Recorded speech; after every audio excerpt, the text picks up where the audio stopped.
of this wonderful club, and that is Dave Rutan, and he's going to be talking about tabletopics. Thank you. Thank you, Madam Toastmaster. Many times people sitting here, or maybe you've been a member of a club, and guess what? It's time to do table topics. Nothing used to make my armpits sweat, literally drip, than having a table topic start and having to worry about whether I'd be called upon. Because back when I did table topics, everyone was called. You didn't have a choice on whether to raise your hand. So it was very nerve-wracking to me, and at one conference, Toastmasters Learning Conference, someone did a presentation on how to do table topics. I thought, this is a great subject, so I'm going to share some ideas on how to do table topics with you guys today. Now, there's a couple of things that go on with table topics. So sometimes the question just fits in with what you're thinking, and you have answers, you have thoughts, and everything's great. And in that case, the thing to do is to structure your table topic like you would a speech. So probably they ask you a question. What would you do in this situation? What kind of thing would you say? And you already have the answer. But you just can't stand up here and say, Mr. Table Topics Master, I would do this. Mr. Table Topics Master, and sit down again. So you have to sort of speak, explain what you're talking about. But you've got the answer. So the first thing you say is, kind of give a summary. This is what my answer is going to be. Kind of summarize what you're going to say. And then, since you have all these great thoughts as you're saying this, you come up with point number one. Then maybe as you're doing point number one, point number two screams in your head. So then you talk about point number two. You talk about point number three on why you're going to do this or that, or say this or that. And then by the time that red card goes up, you conclude by just telling everyone what you just told them. So that's sort of the way we structure things. It would be telling them, well, intro, do your points, and then at the very end you conclude and tell people what you just told them.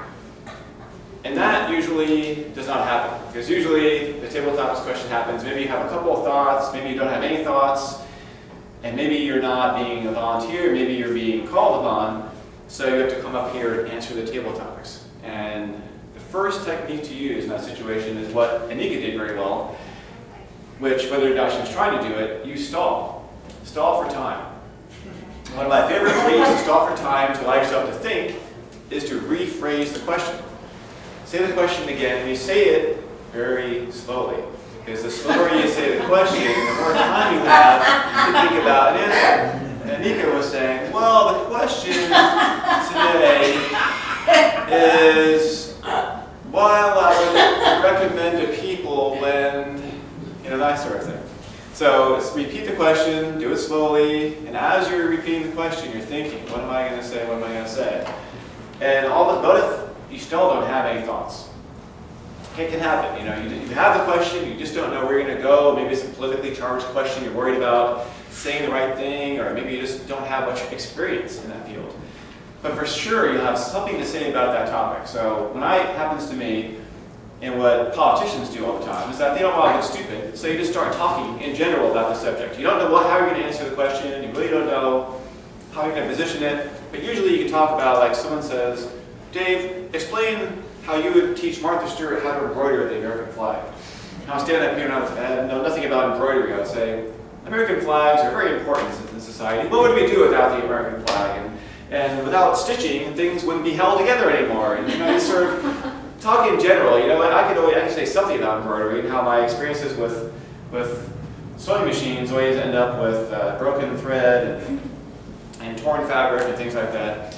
And then you can finally, hopefully, come up with something as you're delaying, come up with something that maybe has a point or not a point. Or then you could also add in maybe something humorous and take a humorous tack. If you really can't answer the question, make up something really outrageous. Sometimes people would say, well, Dave, what would you do in this situation? How would you improve this? And I really didn't have a great idea. It was a difficult question, so I said, oh, I think I'd just go off and go on a killing spree and kill like millions of people, and that would make the whole problem better. So you take it to like a logical extreme, kind of try to throw humor in there also. But lastly, suppose you get a question, and you're asked a question, you don't want to answer the question. You don't really have any great thoughts. I was asked a question one time in my first club, and everyone was a meat eater. I was the only vegan. This was back in 1995. And the question was, Dave, name a food item that's a really weird food item that you eat. And they all knew I was vegan, and as I was walking up there, I heard this little snickering, a little laughing about, oh, Dave and all this weird food he eats. So I got up there, I said, thank you, Mr. Tabletopics Master. The question is, name a food that everyone else eats that's really weird. So you can change the question. You maybe answer the question before, or maybe rephrase the question, but do it in the way that you want to rephrase the question. So I talked about how most people eat cow milk. And I thought, isn't it strange that people drink and eat cow milk, in all those different forms? So I answered the question that I wanted to answer, not the question that I was given, because I didn't really want to answer that question and didn't have much to say about the weird food item that I eat. More fun to talk about the weird food item that everyone in the audience is eating. So that's your third and last idea on how to get through table topics when you're really perplexed and you really can't come up with a whole lot. Answer a different question, answer a related question, answer the question that someone was just asked before you, and that way you'll get through table topics much better. So in conclusion, we've learned that if you know what you want to say, try to structure your table topics like a speech, intro, make your points, conclude, tell people what you just told them. If you think you might have an answer but you're not quite sure, delay. Rephrase the question slowly, speak in general about the topic, and then come up with some thoughts and some ideas. And lastly, if you really don't have a clue of what you're going to say, you don't want to answer the question, make up your own question to answer. Mr. Madam Toastmaster.